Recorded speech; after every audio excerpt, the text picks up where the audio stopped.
இன்னைக்கு இந்த வீடியோவில் ரகசியம் 5 பார்க்கலாம். இது திருக்கோளூர் பெண் பிள்ளை ரகசியம் 5 பிணமெழுப்பி விட்டேனோ தொண்டைமானை போலே.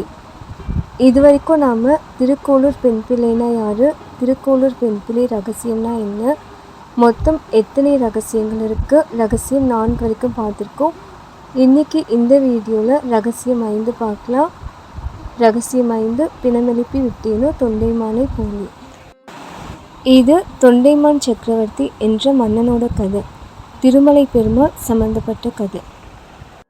இந்த ரகசியத்தை நம்ம தெரிஞ்சுக்கிறதுக்கு முன்னாடி தொண்டைமான் சக்கரவர்த்தினா யாருன்னு தெரிஞ்சுக்கலாம்.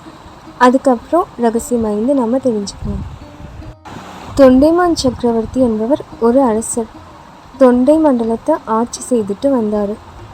தொண்டை மண்டலம் தான் இப்போ நாம் சொல்கிற காஞ்சிபுரம், அதை சுற்றி இருக்கிற சில மாவட்டங்கள். இவரோட ஆட்சி காலத்தில் மக்கள் ரொம்பவே நிம்மதியாக வாழ்ந்துட்டு வந்தாங்க. தொண்டைமான் சக்கரவர்த்திக்கு திருமலை பெருமாள்லாம் ரொம்பவே பிடிக்கும். திருமலை பெருமாள் மேலே நிறைய பக்தியும் அன்பும் வச்சிட்டு இருந்தார். தூக்கத்தில் எழுப்பி கேட்டால் கூட பெருமாள் நாமத்தை மறக்காமல் சொல்லுவார். அது மட்டும் இல்லாமல் பெருமாளோட பரிபூர்ண அருள் இவருக்கு இருக்குது. கோபுரம், மதில், மண்டபம்னு திருமலை பெருமாளுக்காக நிறையவே இவர் கட்டியிருக்காரு. தொண்டைமானோட அன்புக்கு பரிசாக திருமலை பெருமாள் இவர் பேசுகிறத கேட்பார். சில நேரங்களில் இவருக்கு பதில் சொல்வார், உபதேசம் செய்வார். தொண்டைமான் சக்கரவர்த்திக்கு தான் நினச்சப்பெல்லாம் பெருமாளை பார்க்கணும். அதுக்காக தன்னோட அரண்மனையிலிருந்து திருமலை பெருமாள் கோவிலுக்கு நேரடியாக ஒரு சுரங்கப்பாதை வழி அமைச்சார். அந்த வழியாக தினமும் போயிட்டு திருமலை பெருமாளை பார்த்துட்டு அவர்கிட்ட பேசிட்டு வருவார். சரி, இப்போ நம்ம தொண்டைமான் சக்கரவர்த்தினா யார், அவரை பற்றின கதையெல்லாம் தெரிஞ்சுக்கிட்டோம். ரகசியம் 5க்குள்ளே போனால் ரகசியம் 5 பார்க்கலாம். தொண்டைமானுடைய ஆட்சி காலத்தில் தொண்டைமான் ஆட்சி செய்துட்டு இருந்த பகுதியில் கூர்மன் என்ற வயதான ஒரு அந்தணர் இருந்தார். அந்தணர் என்றால் பிராமணர். இவர் தன்னோட கடைசி காலத்தை காசியில் கழிச்சிட்டு பிறகு கங்கையில் இறங்கி தன்னோட உயிரை விடணும் என்று ஆசைப்பட்டார். ஆனால் இவர் காசிக்கு போகிறதுக்கு முன்னாடி இறந்து போயிட்டார். இவருடைய மகன் கிருஷ்ண சர்மா தன்னோட தந்தையினால் காசிக்கு போக முடியலையே என்று நினச்சி ரொம்பவே வருத்தப்பட்டார். அதனால் தன் தந்தையோட அஸ்தியை எடுத்துகிட்டு போயிட்டு காசி கங்கையில் கரைக்க ஆசைப்பட்டார். தான் காசிக்கு போயிட்டு கங்கையில் தன் தந்தையோட அஸ்தியை கரைச்சிட்டு வர வரைக்கும் தன் மனைவி மற்றும் குழந்தைகளை யார் பார்த்துப்பாங்க, அவங்கள தனியாக எப்படி விட்டுட்டு போகிறது என்று யோசித்தார் கிருஷ்ண சர்மா. அப்போது அவருக்கு தொண்டைமான் சக்கரவர்த்தியோட ஞாபகம் வந்தது. ஒரு நல்ல நாள் பார்த்து தன் மனைவி மற்றும் குழந்தைகளை அழைச்சிட்டு போயிட்டு தொண்டைமான் சக்கரவர்த்தி அரண்மனையில் விட்டார். பின்னாடி தொண்டைமான் சக்கரவர்த்தி கிட்ட சொன்னார், தான் காசிக்கு போகிறதாகவும் வர வரைக்கும் தன்னோட மனைவி மற்றும் குழந்தைகளை நல்லபடியாக பார்த்து கொள்ளும்படியும் தொண்டைமான் சக்கரவர்த்தி கிட்ட சொன்னார். தொண்டைமான் சக்கரவர்த்தியும் அதுக்கு ஒத்துக்கிட்டு தான் நல்லபடியாக பார்த்துக்கிட்டு வாக்குறுதி கொடுத்தாரு. பின்பு எல்லார்கிட்டேயும் சொல்லிட்டு அங்கேருந்து கிளம்பி போனார் கிருஷ்ண சர்மா. கிருஷ்ண சர்மா அங்கேருந்து கிளம்பி போனதுக்கு பின்னாடி தொண்டைமான் சக்கரவர்த்தி தன்னோட அமைச்சரை அழைச்சி அந்த குடும்பத்தை நல்லபடியாக பார்த்துக்க சொன்னார். சொல்லிட்டு அங்கேருந்து கிளம்பி போனார்.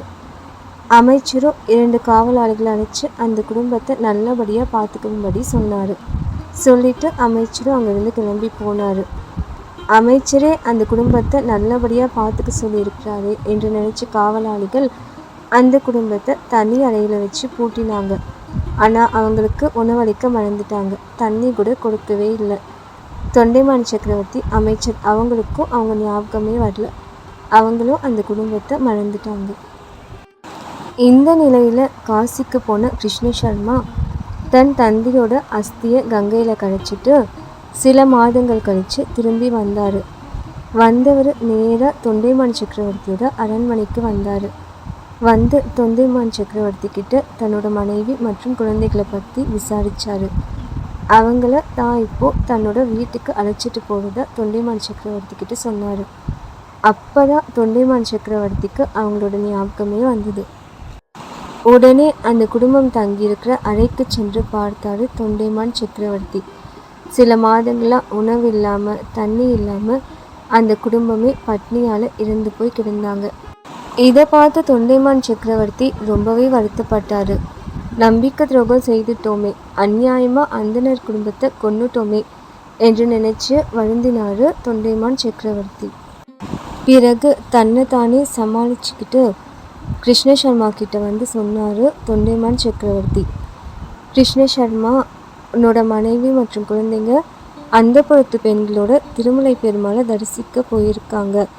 சில நாட்களில் வந்துடுவாங்க. அது வரைக்கும் நீங்கேயே என்னோட விருந்தினராக தங்கியிரு. அவங்க வந்ததுக்கு பிறகு நீ அவங்கள அழைச்சிட்டு போ என்று சொன்னார். கிருஷ்ண சர்மாவும் அதற்கு சம்மதித்து அங்கேயே தங்கினார். தொண்டைமான் சக்கரவர்த்தி உடனே திருமலை பெருமாளை சந்தித்து நடந்ததையெல்லாம் சொல்லணும் என்று நினைச்சாரு. உடனே அங்கிருந்து கிளம்பி சுரங்கப்பாதை வழியாக விரைந்து திருமலை பெருமாள் கிட்ட போனார். அங்கே பெருமாளோட கால்களை பிடிச்சிட்டு நடந்ததையெல்லாம் சொன்னார். சொல்லிட்டு நீ தான் அந்த குடும்பத்தை வந்து காப்பாற்றணும், நீ தான் எனக்கு உதவி செய்யணும், இல்லைனா என்னோட உயிரை எடுத்துக்கோ, அந்த குடும்பத்தை கொன்ன பாவத்துக்காக நீ என்னோட உயிரை எடுத்துக்கோ என்று திருமலை பெருமாள் கிட்ட சொன்னார் தொண்டைமான் சக்கரவர்த்தி.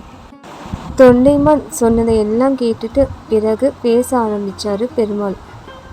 கவலைப்படாதே தொண்டைமான், இதோ இங்கே இருக்கிற தீர்த்தத்தை எடுத்துட்டு போயிட்டு அந்த பிணங்கள் மேலே தெளித்து விடு, அவங்களுக்கு உயிர் வரும் என்று சொன்னார் பெருமாள். தொண்டைமானும் பெருமாளோட கருணைக்கு நன்றி சொல்லிட்டு அங்கிருந்து தீர்த்தத்தை எடுத்துட்டு தன்னோட அரண்மனைக்கு வேகமாக வந்தார். அரண்மனைக்கு வந்த தொண்டைமான் நேராக அவங்க தங்கியிருந்த அறைக்கு போனார். அங்கிருந்த பிணங்கள் மேலே பெருமாள் தந்த தீர்த்தத்தை தெளித்தார். அந்த தீர்த்தத்தை தெளித்த உடனே அவங்க எல்லாருக்குமே உயிர் வந்தது. அவங்க எல்லாரும் உயிரோட நல்லபடியாக எழுந்தாங்க. இதை பார்த்து ரொம்பவே சந்தோஷப்பட்டார் தொண்டைமான் சக்கரவர்த்தி. பிறகு அந்த குடும்பத்திற்கு நிறைய செல்வங்களை கொடுத்து கிருஷ்ண சர்மா அவரோட மனைவி மற்றும் குழந்தைகளை அவங்க வீட்டுக்கு நல்லபடியாக அனுப்பி வச்சார். இதுதான் ரகசியம் 5. இப்போ நாம் ரகசியம் 5 தெரிஞ்சுக்கிட்டோம். ரகசியம் 5 பிணமெழுப்பி விட்டேனோ தொண்டைமானை போலே. இந்த ரகசியத்திலிருந்து திருக்கோளூர் பெண் பிள்ளை நமக்கு என்ன சொல்ல வராங்க என்று தெரிஞ்சுக்கலாம். இந்த ரகசியத்தை சொல்லிட்டு திருக்கோளூர் பெண்மணி தொடர்ந்து பேசினாங்க. தன்னோட பக்தியினால் பெருமாளிடமே பேசி பிணங்களை எழுப்பிவிட்ட தொண்டைமான் சக்கரவர்த்தி எங்கே, நான் எங்கே, அதனால் நான் இந்த ஊரை விட்டு போகிறேன் என்று சொல்கிறாங்க திருக்கோளூர் பெண்மணி. இந்த ரகசியத்திலிருந்து தொண்டைமான் சக்கரவர்த்தியோட பக்தி எவ்வளவு உயர்வானது, அவர் பெருமாள் மேலே எவ்வளவு பக்தி வச்சிட்டு இருந்தாரு என்று நாம் தெரிஞ்சுக்கிட்டோம். ஸோ இதுதான் ரகசியம் 5 பிணமெழுப்பி விட்டேனோ தொண்டைமானை போலே. இன்றைக்கி நாம் ரகசியம் 5 தெரிஞ்சுக்கிட்டோம். சீக்கிரமாகவே ரகசியம் 6ஓட உங்களை நான் சந்திக்கிறேன்.